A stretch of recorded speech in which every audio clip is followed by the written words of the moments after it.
வணக்கம். அப்பாவி போன்று தெரியக்கூடிய இந்த நபர் யார்? எதற்காக இந்த நபரை கைது செய்திருக்கிறார்கள்? அரை பனியன் போட்டுக்கொண்டு ஒரு அப்பாவி முகத்தை கொண்ட இந்த நபருடைய கோர முகத்தை நீங்க பார்த்தீர்கள்னா உங்களுக்கு புரிய வரும். இந்த நபர் வேற யாரும் கிடையாது, சத்தீஸ்கரை சார்ந்த ஒரு கான்ட்ராக்டர், காங்கிரசின் ஒரு தலைவர். இந்த நபருடைய கனெக்ஷன் காங்கிரஸ் பிஜேபி இரண்டு பக்கத்தில் இருக்கக்கூடிய தலைவர்களும் இருந்திருக்கிறது.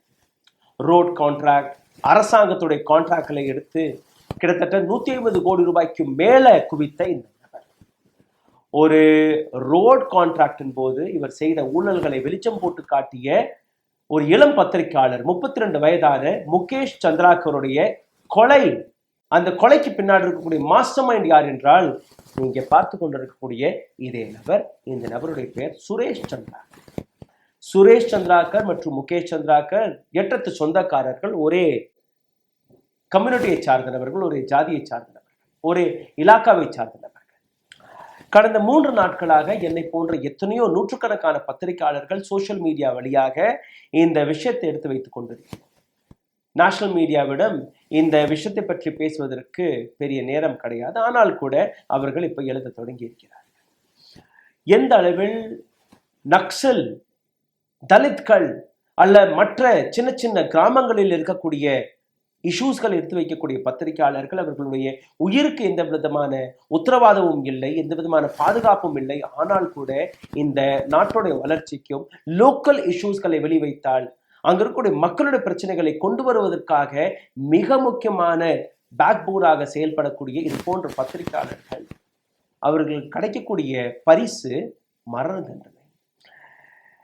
பீஜாப்பூர் டிஸ்ட்ரிக்ட் சத்தீஸ்கரில் நடந்த இந்த சம்பவம்.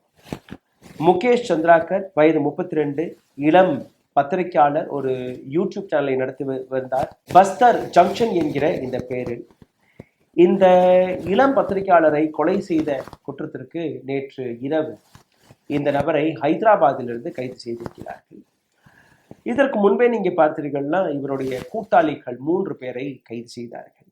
இந்த 4 நபர்களுடைய படங்களை நீங்க பார்த்து வருகிறீர்கள். மிக முக்கியமான குற்றவாளி சுரேஷ் சந்திராகர், கோடீஸ்வரர், ஒரு கான்ட்ராக்டர்.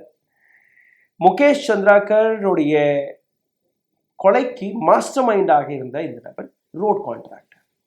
இவருடைய இன்னொரு தம்பி ரிதேஷ் சந்திராகர், முகேஷ் சந்திராகருடைய, அதாவது இறந்த பத்திரிகையாளருடைய மிக நெருக்கமான நண்பர் கூட. இவர்தான் முகேஷ் சந்திராகருக்கு போன் போட்டு ஒரு இடத்திற்கு வர சொல்லியிருந்தார். தினேஷ் சந்திராகர் இன்னொரு தம்பி, சுரேஷ் சந்திராகருடைய 2 தம்பிகள் ரிதேஷ் அண்ட் தினேஷ். சவத்தை அடக்கம் செய்யக்கூடிய பொறுப்பு இந்த நபருக்கு கிடைத்திருக்கிறது. அதாவது அங்கிருந்த ஒரு சீவேஜ் டேங்கில், செப்டிக் டேங்கில் அந்த சவத்தை புதைத்து அங்க மேல சிமெண்ட் எல்லாம் போட்டு பூசி மொழிகிய நபர் யார் என்றால் தினேஷ் சந்திராகர்.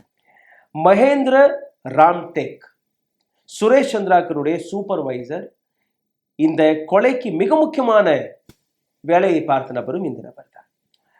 கடந்த 2 நாட்களாக எந்த அளவில் சோசியல் மீடியாவில் இதை பற்றின பல்வேறு செய்திகள் வருகிறதோ அதையும் தாண்டி எப்படி முகேஷ் சந்திராகருடைய அந்த சடலத்தை புதைத்தார்களோ, இது போன்ற பல்வேறு விஷயங்களை தாண்டி ஒரு ஆட்டோபயோப்சி ரிப்போர்ட், அதாவது போஸ்ட்மார்ட்டம் ரிப்போர்ட்டும் நேற்று வெளியானது. இந்த ரிப்போர்ட்டை படித்த யாராலுமே அதை ஜீர்ணிக்க கூட முடியவில்லை. டாக்டர்ஸ் யார் இந்த போஸ்ட்மார்ட்டமை செய்தார்களோ அவர்கள் கொடுத்த பதில், கடந்த 10-11 ஆண்டுகளாக இந்த துறையில் இருக்கிறோம், டெய்லி எங்களுடைய வேலை இதுதான். போஸ்ட்மார்ட்டம்ஸ்களை, நூற்றுக்கணக்கான போஸ்ட்மார்ட்டம்களை நாங்கள் செய்திருக்கிறோம். ஆனால் இதைவிட கொடூரமான போஸ்ட்மார்ட்டத்தை இதுவரை நாங்கள் செய்யவில்லை. அந்த போஸ்ட்மார்ட்டம் ரிப்போர்ட்டை நான் படிக்கிறேன், கேளுங்கள். 5 ரிப்ஸ், அதாவது நெஞ்செலும்பு, 5 நெஞ்செலும்பு உடைந்திருக்கிறது. 15க்கும் மேற்பட்ட ஃப்ராக்சர்ஸ், தலையை சுத்தி ஃப்ராக்சர், 15க்கும் மேற்பட்ட ஃப்ராக்சர் தலையில மட்டுமே. எந்த அளவில், எந்த கொடூரமாக அவரை கொலை செய்தார்கள் என்று நீங்க பாருங்கள். அவருடைய லிவர் 4 பீஸாக சிதைந்து கிடந்திருக்கிறது. அவருடைய இதயம் சின்னாபின்னமாகி இருந்திருக்கிறது. இதயம் அந்த அளவுல நெஞ்சிலையை போட்டு அடிச்சிருக்கிறார். இவருடைய இடது கை 4 இடத்தில் முறிஞ்சிருக்கிறது. இவருடைய கழுத்து முறிஞ்சிருக்கு. இதை தாண்டி பல்வேறு காரணங்கள். இந்த ரிப்போர்ட்டை படித்து பார்க்கும்போது உங்களுக்கு புரிய வரும் எந்த கொலவெறிகள் எவ்வளோ பிளான்ட் முறையில் இந்த கொலையை இவர்கள் நடத்தியிருக்கிறார்கள். சுரேஷ் சந்திராகர், ரிதேஷ் மற்றும் தினேஷ் இந்த 3 நபர்களுமே எந்த அளவில் இந்த பிளானிங்கை செய்தார்கள் என்று நீங்கள் பார்த்தீர்களோ உங்களுக்கு புரியவும் இந்த ரிப்போர்ட்டை நான் கொஞ்சம் கொஞ்சமாக படிக்க ஆரம்பிக்கிறேன். NDTVயில் பணிபுரிந்திருக்கிறார் முகேஷ் சந்திராகர். இதை தாண்டி சின்ன சின்ன மற்ற ஊடகங்களுக்கும் இவர் உதவி இருக்கிறார். சுரேஷ், தினேஷ் மற்றும் அவருடைய இன்னொரு தம்பியான ரிதேஷ் இந்த 3 பேர் மீதுமே எந்த விதமான சந்தேகமும் வரக்கூடாது என்று இந்த கொலையை செய்த அடுத்த நிமிடமே இவர்கள் ஜகல்தாபூர் என்கிற ஒரு இடத்திற்கு தப்பித்து சென்றிருக்கிறார்கள். அதாவது கொலை நடந்த நேரத்தில் நாங்கள் அங்கு இல்லை என்று இவர்கள் காட்டிக்கொள்வதற்காக சுரேஷ் சத்தீஸ்கரிலிருந்து கிளம்பி ஹைதராபாத்திற்கு தப்பித்து விட்டார். இப்போ அவரை ஹைதராபாத்தில் தான் கைது செய்திருக்கிறார். இந்த ஒட்டுமொத்த விஷயத்திற்கு ஒரு SITயும் அமைக்கப்பட்டிருக்கிறது. 11 நபர்கள் கொண்ட SIT. இதில் Mayank Gurjar IPS, Ruchi Varma SDOP, Sharad Jaiswal deputy superintendent of police Bijapur, Geetika Sahu DSP Jagdalpur, Durgesh Sharma TI Bijapur, Virendra Srivastava TI Bijapur, இது போன்ற 11 நபர்கள். இந்த லிஸ்ட் வெளிவந்ததற்கு அப்புறம் அங்கே இருக்கக்கூடிய பத்திரிகையாளர்கள், மற்ற ஆக்டிவிஸ்ட்கள் இந்த டீமின் மீது எங்களுக்கு நம்பிக்கை கிடையாது, இவர்கள் சரியாக வேலை பார்ப்பார்களா, அதை எங்களால் நம்பவே முடியவில்லை என்கிற ஒரு சில கேள்விகளை எடுத்து வைக்கிறார்கள். காரணம், இந்த நபர் கையில் இருக்கக்கூடிய பவர். காங்கிரஸ், பிஜேபி 2 தரப்பில் இருக்கக்கூடிய அரசியல்வாதிகளை கைக்குள் போட்டிருக்கிறார். இதை தாண்டி எத்தனையோ கோடி ரூபாய்க்கான அதிபதி. நாளைக்கே இந்த 4 நபர்களில் இருக்கக்கூடிய ஒரே ஒரு சூப்பர்வைசர் நான் தான் இந்த கொலையை செய்தேன் என்று ஏற்றுக்கொண்டால் இந்த 3 நபர்களுமே தப்பித்து விடுவார்கள். முக்கியமாக சுரேஷ் சந்திராகர் தப்பித்து விடுவார். போலீசார்கள் எப்படி இந்த கொலையை சரிபார்க்க போறார்கள், எப்படி இந்த சார்ஜ் ஷீட்டை ஃபைல் செய்ய போறார்கள், நாங்கள் இதை சாதாரணமாக விட முடியாது, இது எங்களுடைய சக பத்திரிகையாளர்களுடைய ஒரு கொலை என்று அவர்கள் எடுத்து வைக்கிறார்கள். இது போன்ற அலிகேஷன்ஸ்கள் வெளிவந்ததற்கு பின்பு அங்கே இருக்கக்கூடிய ஹோம் மினிஸ்டர் ஒரு உறுதியை கொடுத்திருக்கிறார். இன்வெஸ்டிகேஷன் இப்போ பார்த்தீர்கள்னா அங்கே பிஜேபி அரசாங்கம், இதற்கு முன்பு காங்கிரஸ் அரசாங்கம் இருந்தது. காங்கிரஸ் அரசாங்கத்தில் தான் இந்த நபர் ஒரு மிகப்பெரிய மாஃபியாவாக வளம் வந்திருக்கிறார். இந்த நபருடைய வளர்ச்சியே காங்கிரஸ் காலகட்டத்தில் அட்லீஸ்ட் இந்த விஷயத்திலாவது பிஜேபி சரியாக வேலை பார்க்கும். ஹோம் மினிஸ்டர் ஆஃப் சத்தீஸ்கர் இந்த விஷயத்தில் நாங்கள் கவனமாக இருப்போம், இந்த விஷயத்தில் எந்த விதமான தாமதமும் நடக்காது, ஒரு சீரியஸான இன்வெஸ்டிகேஷனை நாங்கள் நடத்துவோம் என்கிற ஒரு உறுதியை கொடுத்திருக்கிறார். ஆனால் இதையும் தாண்டி பல்வேறு ஃபேக்டர்ஸ் இன்னைக்கு நீங்கள் பார்க்க போகிறீர்கள். கடந்த 10 ஆண்டுகளில் 40க்கும் மேற்பட்ட ஜேர்னலிஸ்ட்கள் பல இடங்களில் கொலை செய்யப்பட்டிருக்கிறார்கள். இதே பஸ்தரை சார்ந்த இன்னொரு பத்திரிகையாளர் ரானு திவாரி, இவருடைய ஒரு யூடியூப் சேனல் பஸ்தர் டாக்கீஸ் என்று வைத்திருக்கிறார். அதில் ஒரு 2-2.5 நிமிடத்திற்கான ஒரு ரிப்போர்ட்டையும் போட்டிருக்கிறார். எப்படி முகேஷ் சந்திராகருடைய கொலை நடந்தது, எந்த ரோட் கான்ட்ராக்ட் காரணமாக அவருடைய உயிர் பிரிந்தது என்கிற அனைத்து விஷயத்தையும் அவர் எடுத்து வைத்திருக்கிறார். கான்ட்ராக்டர் சுரேஷ் சந்திராகருக்கு ஒரு கான்ட்ராக்ட் கிடைத்திருக்கிறது, 55 கோடி ரூபாய்க்கானது கான்ட்ராக்ட். திடீர் என்று இந்த கான்ட்ராக்ட் 120 கோடி ரூபாய்க்காக உயர்ந்திருக்கிறது. இந்த வீடியோவை நீங்க பார்த்தீர்கள்னா உங்களுக்கு புரிய வரும் எந்த அளவில் அந்த ரோட் 120 கோடி ரூபாயில் கட்டப்பட்ட இந்த ரோட் கையில தொட்டாலே அது பேர்ந்து வெளியில வருகிறது. ஹிந்தியில் பேசியிருக்கிறது. அதற்கான ஒரு சின்ன தமிழ் மொழி மாற்றத்தை உங்களுக்கு எடுத்து காட்டுகிறேன். அக்கம் பக்கத்தில் இருக்கக்கூடிய மக்கள், படிக்காத மக்கள், தலித், ஆதிவாசிகள், அங்க இருக்கக்கூடிய நக்சல் விஷயங்களில் பாதிக்கப்பட்ட நபர்கள், இவர்களுக்கு எதுவுமே தெரியாது, இவர்கள் எந்த விதமான கேள்விகளையும் கேட்க மாட்டார்கள் என்று நம்பி இது போன்ற ரோட்டை போட்ட சுரேஷ் சந்திராகர், இந்த ஊழலை வெளிக்காட்டிய முகேஷ் சந்திராகர், அதனுடைய ரிப்போர்ட் வைரலானதற்கு பின்பு எந்த அளவில் இன்னைக்கு ஒட்டுமொத்த சோஷியல் மீடியாவில் அந்த ரிப்போர்ட்டை நீங்க பார்த்து விடுகிறீர்கள். எப்படி ஒரு நபர் என்னுடைய ஊழலை வெளிக்காட்டலாம் என்று கோபமடைந்து எப்படி ஒரு பத்திரிகையாளரை கொலை செய்திருக்கிறார்கள், எவ்வளவு கொடூரமான முறையில் கொலை செய்திருக்கிறார்கள். அந்த போஸ்ட்மார்ட்டம் ரிப்போர்ட்டையும் நான் உங்களுக்கு எடுத்து காட்டினேன். 15க்கும் மேற்பட்ட ஃப்ராக்சர் வெறும் தலையில மட்டுமே. இன்னொரு பக்கம் நீங்க பார்த்தீர்கள்னா சுரேஷ் சந்திராகருடைய வாழ்க்கை பற்றியும் நீங்க பார்க்க வேண்டும். ஒரு 10 ஆண்டுகளுக்கு முன்பு வெறும் 1500 ரூபாய் சம்பாதித்து கொண்டிருந்த இந்த நபர் அதற்கு முன்பு அந்த வேலையும் கிடையாது.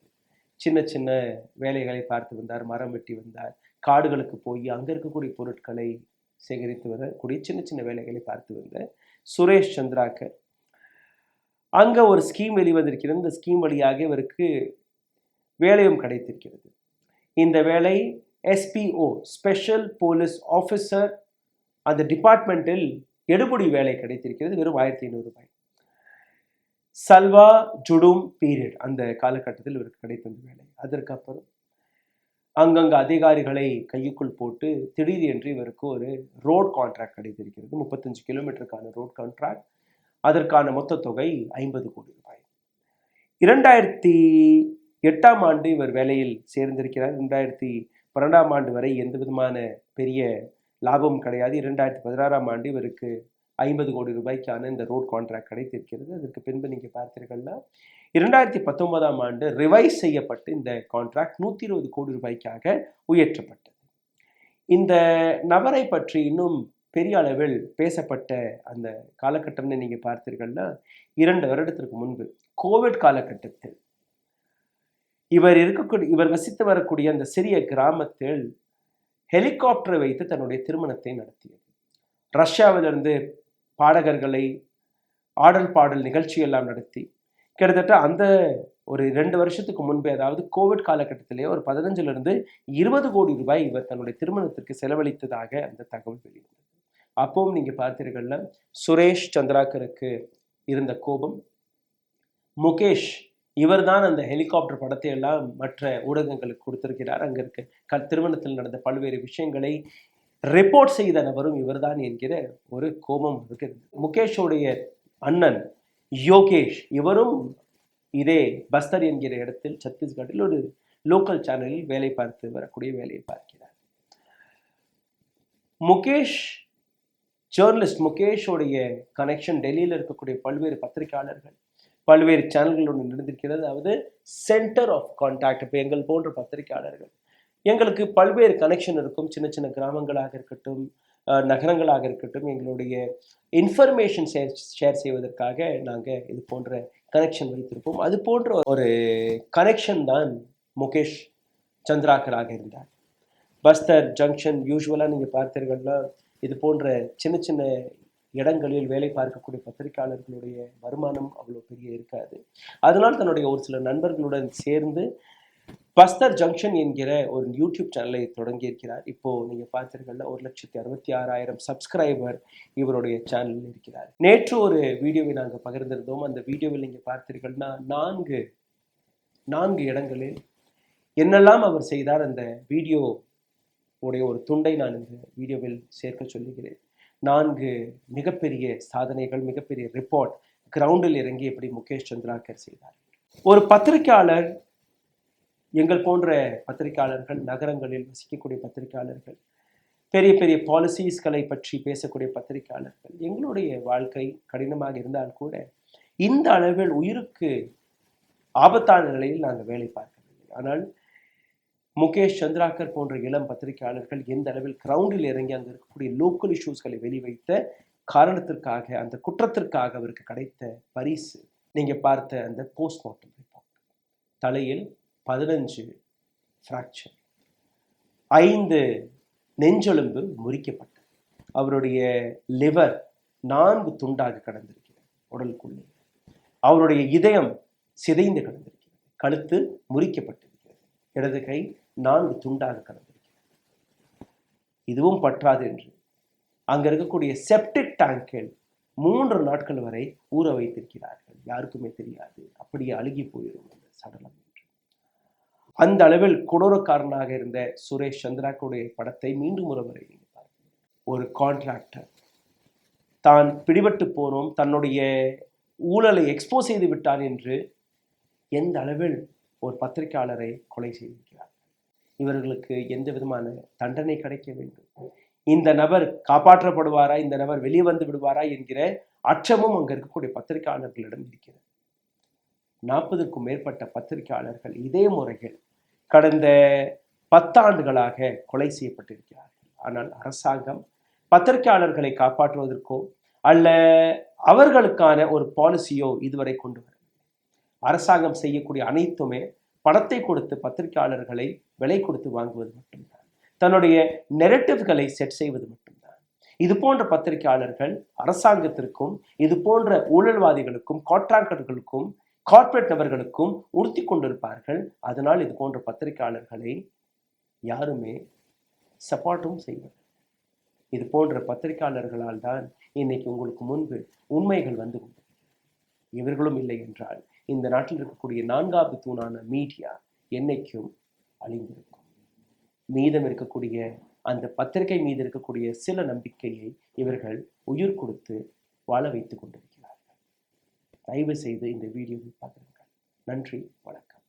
ஊடகம் கார்ப்பரேட் அரசியல்வாதிகளின் கைப்பாவையாக அடிமைகளாக இருந்தது போதும், இனி சாட்டை எடுத்து சுழற்றும் நேரம் வந்துவிட்டது.